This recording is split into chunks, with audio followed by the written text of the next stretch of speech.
അങ്ങനെ നമ്മുടെ രേവതിയാണെങ്കിൽ ചന്ദ്രയ്ക്കുള്ള ചൂട് പിടിപ്പിക്കാനുള്ള ആ ഒരു കിഴിയൊക്കെ തയ്യാറാക്കിക്കൊണ്ടിരിക്കുന്നത് കാണുമ്പോൾ സച്ചി ചോദിക്കും, നിന്നോട് അവർ പറഞ്ഞോ ചൂട് പിടിപ്പിച്ച് തരാൻ വേണ്ടിയിട്ട്? എന്നോട് അങ്ങനെയൊന്നും പറഞ്ഞില്ല, പക്ഷെ നമുക്ക് കണ്ടറിഞ്ഞ് ചെയ്യാലോ സച്ചിയേട്ടാ എന്ന് പറയണേ. നിനക്ക് എത്ര കിട്ടിയാലും പഠിക്കില്ല, നീ ഇതുമായി അങ്ങ് ചെല്ല്, ഈ ചൂടുള്ള കിഴിയെടുത്ത് നിന്റെ മുഖത്ത് വെച്ച് തരും എന്ന് പറയുമ്പോൾ അങ്ങനെയൊന്നും ചെയ്യില്ല എന്ന് പറയണേ. ഇല്ല അങ്ങനെയൊന്നും ചെയ്യില്ല, ഈ ചൂട് പിടിച്ച് കഴിയുമ്പോഴേ എന്ത് സ്നേഹമുള്ള മരുമകൾ എന്ന് പറഞ്ഞിട്ട് കെട്ടിപ്പിടിച്ച് ഉമ്മ വയ്ക്കും.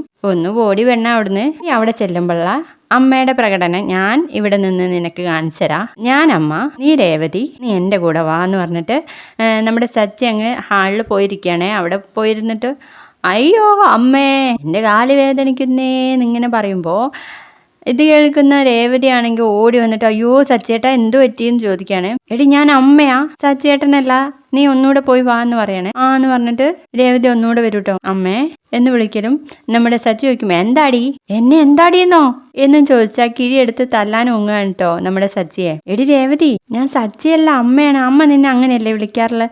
ആ അത് ശരിയാന്ന് പറഞ്ഞിട്ട് നീ ഒന്നുകൂടെ പോയിട്ട് വാ എന്ന് പറയും. അങ്ങനെ വീണ്ടും വരാൻ കേട്ടോ നമ്മുടെ രേവതി. അപ്പോഴും നമ്മുടെ സച്ചി അയ്യോ എൻ്റെ കാലേ എന്ന് പറഞ്ഞിട്ട് കരഞ്ഞുകൊണ്ട് നിൽക്കാൻ കേട്ടോ. അപ്പോൾ നമ്മുടെ രേവതി പതുക്കെ വന്നിട്ട് ചോദിക്കും, അമ്മേ എന്താടി എന്തിനാ നീ ഇങ്ങ് വന്നതേ? അതമ്മേ ചൂട് പിടിച്ചാൽ അമ്മയുടെ കാലിന് ആശ്വാസം കിട്ടും, അതിന് വേണ്ടിയാന്ന് പറയുമ്പോൾ ആ നീ എൻ്റെ കാല് വാരി തറയിലടിക്കാനടി വന്നതേ, നീ ചൂട് പിടിക്കാനാന്നൊക്കെ പറഞ്ഞിട്ട് ഇങ്ങോട്ട് എന്തിനാ വന്നതെന്നൊക്കെ എനിക്കറിയാന്ന് പറയുമ്പോൾ അയ്യോ അമ്മേ ഞാൻ സത്യമായിട്ടും ചൂട് പിടിക്കാൻ വേണ്ടിയിട്ട് വന്നതാ, തറയിൽ എണ്ണ ഒഴിച്ച് എന്നെ കൊല്ലാൻ നോക്കിയവളാ നീ, ഇപ്പോൾ മടിയിലിരുത്തി താരാട്ടി പാടി ഉറക്കാൻ വേണ്ടിയിട്ട് വന്നിരിക്കുന്നു.